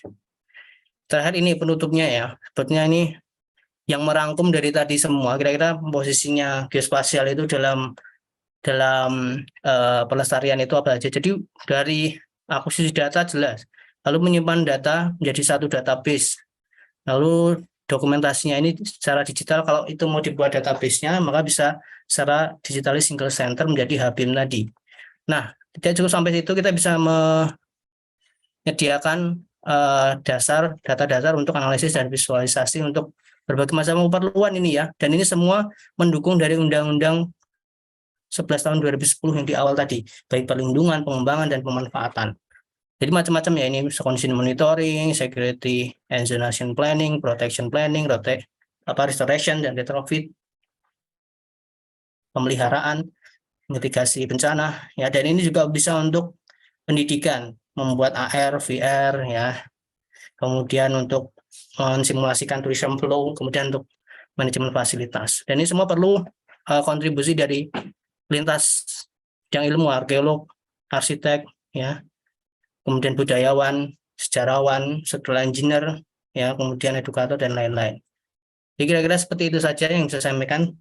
Terima kasih, mohon maaf jika waktunya lebih. Terima kasih, Mbak.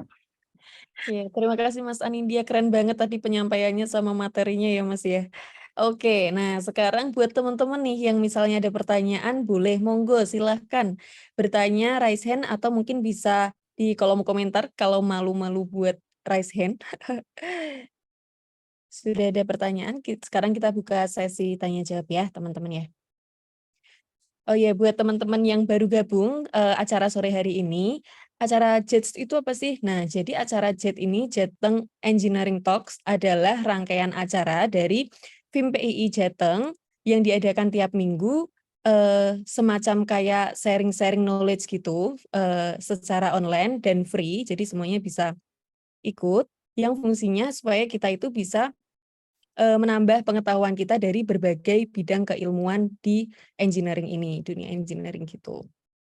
Nanti mungkin minggu depan juga ada lagi. Jadi tiap minggu ini akan selalu ada tiap hari Sabtu. Jadi buat teman-teman yang malam minggunya free, belum ada acara, bisa join di acara JET ini, Jateng Engineering Talks gitu.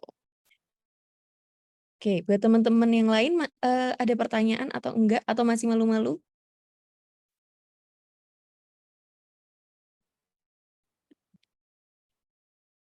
Oke, udah ada pertanyaan nih dari Mas Jaka Samudra. Assalamualaikum, selamat sore rekan-rekan FIM. Izin bertanya apakah hasil scan tersebut termasuk dengan instalasi di dalamnya? Terus ada lagi dari Andi Darmawan, berapa besar investasi jika akan menggunakan alat ini? Berapa biaya yang dibutuhkan untuk suatu objek? Lanjutan dari Mas Jaka Samudra nih, seperti instalasi mechanical, electrical, plumbing. Terima kasih. Oke. Mas Anindya, mau langsung dijawab? Baik, masih pertanyaannya dari Mas Jaka dan Mas siapa tadi ya. Jadi yang pertama, apakah itu bisa include dengan instalasi-instalasi yang lain? Jadi prinsipnya kalau dia terlihat, Mas, itu dia bisa dimodelkan. Maksudnya dia bisa diamat, maksudnya nggak tersembunyi ya. Kalau MEP-nya misalkan itu berada di dalam dak misalkan, ya itu tentu tidak bisa dideteksi. Nanti ada instrumen yang lain seperti yang saya itu kalau nggak salah ada ground penetrating radar ya kalau nggak salah, itu bisa mendeteksi di dalam tembok itu ada apa, dan mungkin bisa seperti itu.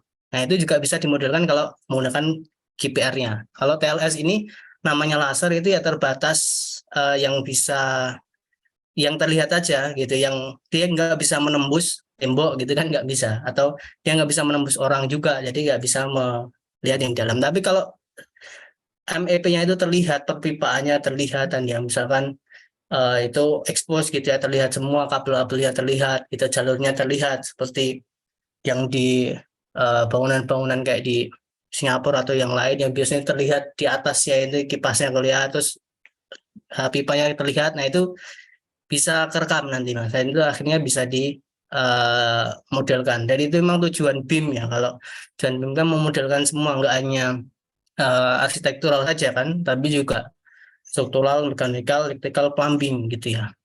Tentunya kalau terlihat bisa. Nah, kalau investasinya ya, terkait investasinya, nah ini yang paling murah ya setahu saya itu 2 kali saya harga Mini Cooper Pak. Kalau pernah tahu harga Mini Cooper lah, kira-kira seperti itulah. Itu yang rentang apa ya?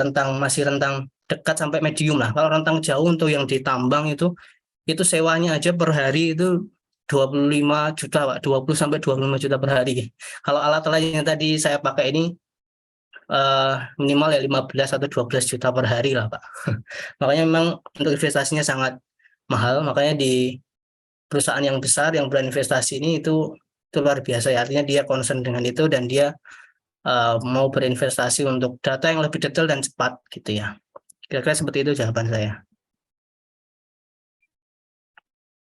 Iya, oke. Untuk Mas Jaka Samudra sama Mas Andi Darmawan, udah puas sama jawabannya atau masih penasaran nih? Boleh, kalau masih penasaran boleh tanya lagi. Oke, selanjutnya ini ada pertanyaan dari Neni Hermayani. Terima kasih untuk acara. Oh, apakah boleh minta rekamannya? Boleh. Dari Muhammad Nur, Assalamualaikum. Apakah keperuntukan teknologi geospasial hanya untuk pelestarian cagar budaya? Apakah bisa untuk melakukan renewal bangunan atau pemeliharaan gedung? Oh ya, untuk renewal gedung ya Mas ya, bisa Mas. Jadi memang di beberapa project itu memang ada yang untuk istilahnya mau ada perbaikan gedung nih ya, itu kira-kira kita mau hitung nih kuantitinya total itu berapa, kan biasanya quantity surveyor kan istilahnya seperti itu ya, dia menghitung lalu berapa ini kira-kira nanti ya, perlu biaya berapa. Kalau biasanya orang sipil kan gitu ya, mungkin ngitung RAB-nya butuh berapa. Nah itu kita bisa, dengan ini kita bisa menghitung secara cepat. Misalkan kita cari yang bagian yang rusak ya, atau kita cari bagian yang ini kita ganti, misalnya pipa jenis X kita petakan semua, itu butuh berapa panjang gitu ya, butuh berapa panjang pipanya. Nah, itu kan kita bisa ngitung. Bahkan yang terbaru gini, si TLS ini dia bisa terkoneksi dengan apa ya, dengan orang yang di rumah gitu dengan smartphone, jadi bisa diupdate lalu orang itu bisa dapat laporannya gitu. Oh itu yang perlu diupdate yang di bagian sini.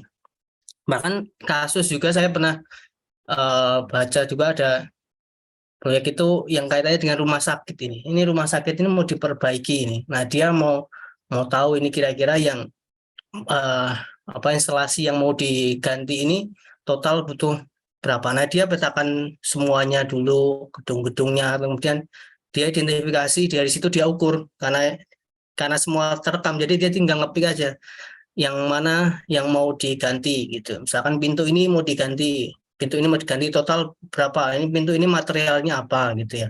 Dimodelkan di BIM lalu dihitung semuanya itu kira-kira butuh biaya berapa, lalu setelah itu baru diputuskan investasinya, ini butuh sekian, kita mau investasi untuk mengganti ini atau tidak. Jadi memang bisa Mas, untuk gedung yang existing. Ya, gedung existing juga bisa. Nah, kalau gedung baru gimana misalkan? Bisa nggak untuk dipakai di sana? Bisa. Jadi dipakainya untuk update progress, Mas. Jadi kalau pembangunan kan mesti mulai dari lantai 1, lantai 2, lantai 3 kan.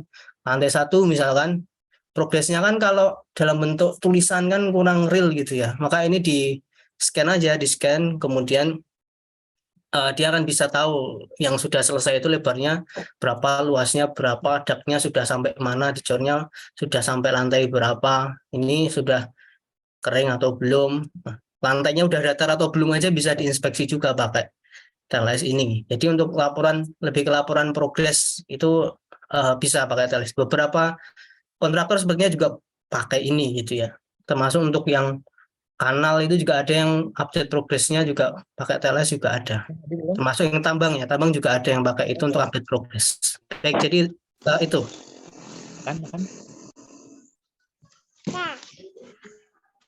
Iya, oke. Terima kasih Mas Anin. Ini teman-teman pada nanya ya, akses audionya apa bisa dibuka, boleh minta materinya, boleh minta rekamannya. Oke, teman-teman nggak usah khawatir karena setiap acara JET yang diadakan oleh FIM PII Jateng ini, rekodnya pasti kita upload di YouTube. Jadi buat teman-teman yang, aduh lupa nih materinya kemarin gimana ya ngomongnya Mas Anin, nah itu nggak usah khawatir karena bisa dilihat di YouTube kita ya teman-teman ya.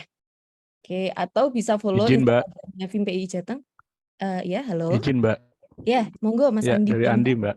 Iya. Ya, tadi saya melanjutkan yang pertanyaan terkait investasi dan karena ini sekarang kan sedang marak juga ya beberapa kajian bangunan gedung cagar budaya. Saya pikir ini ada salah satu yang menarik juga ya untuk dijadikan investasi begitu. Cuma sayangnya tadi dinyatakan mungkin perkiraannya bisa sampai 200-an juta mungkin ya, untuk alat tersebut. Jadi kira-kira apakah cuma di UGM aja nih Mas Andin kelihatannya untuk katakanlah kalau ada beberapa proyek gitu atau usulan proyek untuk menggunakan alat ini gitu. Jadi lebih cenderung ke bentuk kerjasamanya ini. Jadi walaupun kami ada di dinas juga terkait dengan beberapa mungkin tinjauan cagar budaya gitu. Kira-kira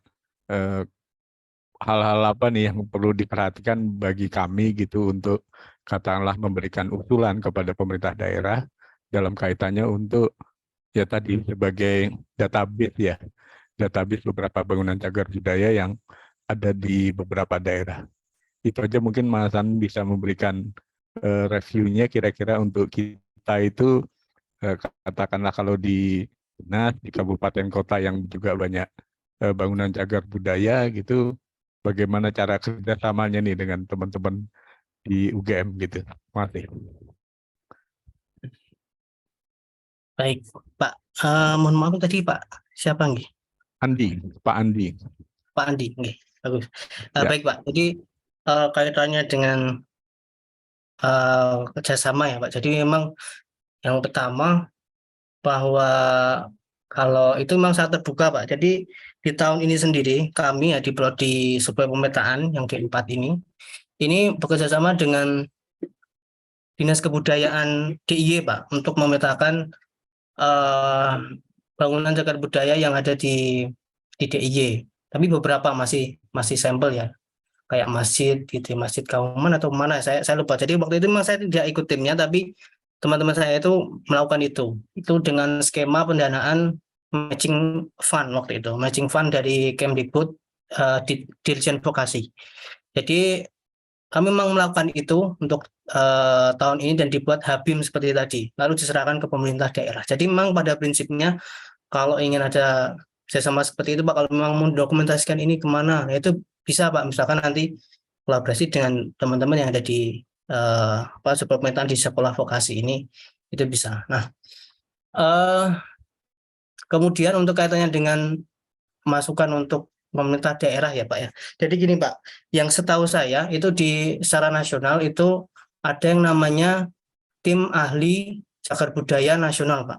Itu memang tugasnya itu kalau berdasarkan Permendikbud itu memang untuk meneliti dan juga termasuk tadi melakukan kajian-kajian tadi, identifikasi, kemudian melakukan pelacakan, kemudian studi untuk tadi, kemudian pelestarian itu bagaimana. Selain penetapan dia juga mengurusi pelestarian itu seperti apa. Itu secara nasional ada namanya TACBN. Kemudian setiap daerah itu harusnya itu punya namanya TACB daerah Pak, tim ahli cagar budaya di daerah. Nah, itu beberapa daerah sudah mulai menginisiasi itu. Harusnya kalau di dinas itu bisa mengangkat TACB itu Pak. Di Yogyakarta pun saya rasa sudah ada itu tim ahli cagar budayanya yang mengurusi bagian pelestarian ini. Jadi ada suatu tim ahli yang memang dia menetapkan itu lalu untuk melakukan kajian-kajian ini. Termasuk yang dilakukan tadi yang mensosialisasikan, saya ingat waktu itu yang mensosialisasikan permen tadi itu salah satu memang dari TACB itu juga, tim ahli cagar budaya, dan itu memang mereka melakukannya itu dengan metode tadi scanning, lalu melakukan penggambaran, lalu penelusuran dokumen, lalu kesimpulannya ini bangunan harus diapakan, ini mau diperbaiki atau malah misalkan dihancurkan gitu ya. Kadang-kadang seperti itu mulai dari kajian. Jadi memang ada Pak, kalau di daerah harusnya bisa mengangkat TACB itu, setahu saya sih. Tapi memang setiap daerah mungkin berbeda ya, ada yang sudah, ada yang mungkin belum seperti itu. Mungkin jawaban saya seperti itu, Pak Andi. Terima kasih. Terima kasih Mas Andi. Ini mungkin bisa buat bahan masukan nanti, mudah-mudahan ada perkembangan lebih lanjut untuk kita bisa menindaklanjutinya gitu. Terima kasih Mas Andi dan tim PI Jateng gitu. Ya, makasih. Terima kasih Pak. Oke, iya. Terima kasih Pak Andi untuk pertanyaannya. Selanjutnya ada pertanyaan lagi nih, Mas Anin, dari Ahmad Musawir, S2 Teknik Geodesi ITB. Selamat sore Pak, sebelumnya izin memperkenalkan diri, saya Ahmad dari FIMPI Sulsel. Izin bertanya, terkait dengan biaya investasi alat TLS Airborne LIDAR, kalau boleh tahu pada umumnya berapa lama agar mencapai break-even point dari investasi alat tersebut? Oke. Monggo Mas Anin. Baik, menarik. S2 dari ITB ya. Salam kenal, Mas, saya juga dari ITB ini, baru juga sekolah di ITB ini ya. Jadi break even point ya. Nah, ini memang berdasarkan pengalaman ya Mas ya. Memang begini, dari teman saya yang bermain di sana tuh, untuk mendatangkannya saja itu memang perlu kerjasama. Artinya nggak bisa langsung ditebus, kan memang harganya miliaran ya. Ada yang miliaran, ada yang 2, ada yang setengah miliar ya, memang mahal gitu ya.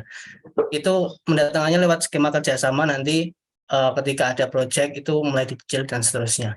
Tapi gini Mas, kalau memang dihitung ya, itu kan kalau per hari tadi yang long range itu kan dia di harga 25 Mas. Itu per hari itu. Ya tinggal dihitung aja, kalau memang proyeknya itu baru sewanya loh ya. Maksudnya belum mobilisasinya, belum orangnya, belum yang lain-lain. Kemarin saya tanya sendiri ke teman saya itu yang rentang medium, rentang dekat itu aja udah 12-an per hari gitu ya.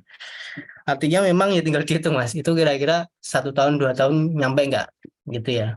Karena saya memang belum pernah ngitung, tapi sekiranya tadi sewanya sekian itu Mas. Itu jadi paling ya kalau sehari 25 ya dikali sekian itu, kemudian dikali 365 hari misalkan, ya itu kan sudah setahun kayaknya sudah ya. Kalau proyeknya ada terus gitu. Tapi proyeknya rame. Kemarin ada teman itu cerita yang di PU itu ada proyek ini pakai TLS ini. Tapi kadang-kadang juga PU itu beli sendiri. Nah, itu kadang-kadang repotnya di situ. Kadang-kadang juga kayak apa PP, kemudian kontraktor-kontraktor itu kadang malah sudah beli sendiri, investasi sendiri. Nah, itu yang jadi catatan. Jadi kliennya juga perlu dipastikan gitu ya. Ada tadi. Kalau di Indonesia beberapa sudah investasi, bahkan di Cagar Budaya itu yang Prambanan itu punya, Mas. Candi Prambanan itu punya. Di Candi Borobudur BKB, Balai Konservasi itu juga punya kalau tidak salah. Jadi memang dinas itu punya. Bahkan ya ini informasi juga, kepolisian pun punya, Mas. Kalau pernah dulu lihat kecelakaannya Vanessa Angel, ya itu kalau lihat di berita, coba cari aja, itu pakai TLS, Mas, namanya Leica RTC 360 waktu itu. Jadi memang kepolisian pun punya TLS gitu. Makanya perlu dipetakan juga si kliennya siapa. Ya kira-kira seperti Mas. Kalau saya menghitung langsung belum pernah ya, tapi kira-kira sekian itu gambarannya. Terima kasih, Mas. Oke, terima kasih Mas Anin untuk jawabannya. Untuk Mas Ahmad Musawir, apakah sudah puas atau masih penasaran nih Mas, mau tanya-tanya lagi? Baik, terima kasih infonya. Iya, oke. Terima kasih Mas Ahmad Musawir. Buat teman-teman yang lain, apakah ada yang ingin bertanya? Monggo silahkan. Masih ada, kita buka ya sesi ini ya. Tanya-tanya boleh. Tidak ada? Mas Adita mungkin ingin bertanya? Belum ada?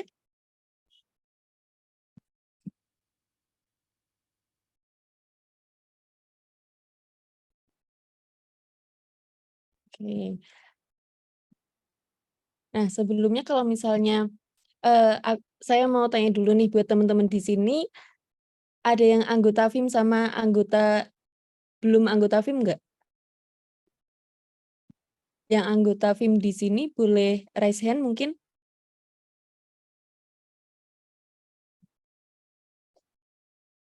FIM Pusat, Mas Jaka Samudra, oke. Loh, cuma satu yang raise hand. Oke. Oh iya, oke. Nah, Izin buat teman-teman bertanya, Mbak ini, Brin. gimana? Iya boleh, Mas Zaki, silahkan. Ya, terima kasih atas waktu dan kesempatannya, Mbak Prima. Saya ingin bertanya ke Mas Anindya. Ini Mas, terkait di tempat saya, daerah saya kan di Kartasura, Mas, Sukoharjo. Nah, itu ada salah satu cagar budaya di mana ada bangunan ini keraton dulu Amangkurat. Jadi keraton Kartasura itu kan beberapa waktu lalu pernah kisruh gara-gara ada warga yang daerahnya itu dibangun untuk milik hak, sudah punya hak milik di warganya, tapi karena database di cagar budaya itu belum lengkap, sehingga banyak kontroversi antara warga dan dinas cagar budaya ya. Gimana peran masyarakat lah, kita membangun peran masyarakat agar database di cagar budaya itu petilasan bekas keraton intinya database di setiap TACB ya Mas, itu bisa lengkap lah, biar tahu ini memang benar-benar bangunan cagar budaya dan non cagar budaya gitu Mas. Izin tanggapannya seperti apa? Apakah perlu pakai teknologi yang dipaparkan Mas Anindya tadi? Terima kasih, Mas. Baik, terima kasih Mas Zaki. Jadi ini kasus ya, emang saya sempat waktu itu mengikuti juga waktu itu ya. Benteng gitu di Solo, lalu dibongkar kalau nggak salah ya, itu luar biasa. Jadi gini Mas, kalau yang saya bacain di Undang-Undang 11 tahun 2010 itu, gini, kewajiban melestarikan cagar budaya itu sebetulnya itu bukan mutlak pemerintah, itu tidak, tapi semua orang Mas ya. Karena gini, cagar budaya itu nggak semuanya terdaftar, itu yang pertama. Terus nggak semuanya itu dimiliki oleh pemerintah gitu. Kadang-kadang gini, ada kolektor gitu ya, yang dia itu memang khusus mengkoleksi kayak gitu. Kalau yang pernah saya tahu itu ada yang mengkoleksi arsip, waktu itu arsip kuno Indonesia, foto-foto kuno Indonesia waktu zaman eh, kemerdekaan. Nah itu sebetulnya juga bisa cagar budaya berwujud benda gitu. Tapi simpan oleh orang. Nah kewajiban dia apa harusnya? Menjaga, Mas. Sama melakukan tadi perlindungan, pengamanan. Itu wajib. Makanya itu sebetulnya kalau menurut saya dilanggar, maka melanggar undang-undang itu tadi, Mas. Konsekuensinya kalau melanggar undang-undangan juga ya ada itu apa ketentuannya, berapa denda dan seterusnya. Itu memang setiap orang, Mas. Setiap orang itu yang harusnya menjaga. Kalau memang menemukan, ya sudah itu dijaga. Nah, kalau eh, tidak terregistrasi gimana, itu memang salah satu kelemahan di kita ya. Memang secara umum sih dari pemerintah yang proaktif sampai saat ini sih pemerintah yang proaktif, dan itu terasa memang kurang gitu. Jadi memang perlu memang partisipasi dari masyarakat itu untuk paling tidak itu ikut melaporkan. Nah masalahnya juga ketika sudah dilaporkan itu nggak langsung jadi terdaftar gitu, nggak, Mas. Yang faktanya gini, contohnya di tadi gedung Perpus Pancar Dharma tadi yang di kami itu udah lama didaftarkan, tapi masih statusnya itu ya masih didaftarkan aja, udah lama gitu, tapi belum statusnya terdaftar juga. Karena apa tadi, Mas? Harus terregistrasi dan itu melalui penetapan. Penetapannya itu diteliti oleh TACB tadi, tenaga ahli cagar budaya tadi. Dan itu waktunya biasanya ya itu kelemahan kita sih, Bang. Lama gitu. Jadi memang masyarakat itu perlu aware juga kalau memang itu cagar budaya kan istilahnya kan itu sudah punya nilai historis, nilai identitas, nilai signifikan, terus kemudian berumur lebih dari 50-60 tahunan. Nah, itu sudah masuk dalam budaya. Maka kita juga perlu aware tentang undang-undang ini, bahwa undang-undang itu ada loh. Kalau meskipun kita nggak tahu pun undang-undang ini tetap jalan loh. Nah, kita bisa dikenai pasal di sini loh. Makanya kita harus aware juga kalau punya cagar budaya ya dijaga. Gitu. Bisa sih kalau itu dilaporkan sebenarnya bisa, tapi nyatanya kan kemarin nggak ada pelaporan. Tapi sebenarnya itu ya, melanggar undang-undang menurut saya ya, maksudnya undang-undang itu soalnya menyebutkan seperti itu gitu ya. Tapi memang akhirnya ada resolusi tersendiri ya, saya nggak mengikuti lagi. Tapi secara umum sih seperti itu. Kalau perlu pakai alat ini atau tidak, nah itu memang mahal ya, Mas ya. Tapi kalau partisipasi masyarakat itu paling tidak dalam hal menjaga, melindungi. Jadi cagar budaya ini memang susahnya gitu, Mas. Kadang-kadang lokasinya itu di tengah-tengah masyarakat. Belum belum diamankan, belum di zoning. Nah, ini yang jadi tadi yang saya sebutkan di awal tadi, ancaman pelestarian ini itu. Kalau dia ada di dekat masyarakat, belum di zoning, masyarakat bisa mengakses semuanya, ya itu sangat berbahaya lah istilahnya. Makanya memang zoning tadi jadi penting. Yang sudah di zoning baik itu ya Prambanan, Borobudur, itu semua ada di zoning, sudah diamankan lah. Jadi nggak ada orang yang iseng gitu ya. Karena memang nyatanya yang merusak itu juga orang yang iseng-iseng itu banyak gitu ya. Yang Candi Prambanan dulu juga pernah ada kasus apa diambili gitu ya, dinaiki lalu rusak apa bagiannya itu juga ada kok. Jadi memang ya itu problem di Indonesia. Demikian, Mas. Terima kasih, sangat jelas penjelasannya. Iya, oke. Terima kasih Mas Zaki untuk pertanyaannya. Buat teman-teman lain, apakah masih ada yang ingin bertanya? Mumpung kita masih bisa ngobrol-ngobrol nih sama-sama Mas Anindya. Nggak ada. Buat teman-teman yang baru join, tadi aku lihat ada beberapa yang baru join ya. Yang baru join, nggak usah khawatir ketinggalan materi, karena materi kita itu diupload di YouTube dan bisa diakses kapan aja ya. Jadi buat yang ketinggalan Z1, Z2, Z3 pengen lihat nih, nah itu nggak usah khawatir karena di YouTube kita ada semua, nanti tinggal ditonton ulang aja gitu teman-teman. Buat yang pengen tahu info-info selanjutnya atau aku pengen gabung FIM nih, caranya gimana Mbak Prima? Nah, bisa follow di Instagramnya FIM PII Jateng. Di situ nanti bisa scroll-scroll infonya gitu ya teman-teman ya. Oke, nah ini berhubung udah mau maghrib, yang mau malam tahun barunan keluar bareng sama keluarga. Terus, oke. Iya, oke. Nah, teman-teman ya udah dengan begini kita akhiri sesi sharing kita sore hari ini. Terima kasih buat yang udah join. Sampai bertemu lagi di acara JET selanjutnya. Terima kasih teman-teman. Terima kasih. Terima kasih teman-teman semua. Sampai jumpa lagi Terima ya. kasih Terima kasih, Mas Mas. Anindya, Mbak Prima. Siap, Mas. Terima kasih Terima kasih Mas Anindya. Terima kasih Mas Anindya, sukses selalu Mas. Terima kasih Mbak Prima. Terima kasih, terima kasih. Selamat tahun baru kawan-kawan. Selamat tahun Selamat baru tahun baru kawan-kawan semuanya. semua. Sampai bertemu di acara JET selanjutnya ya.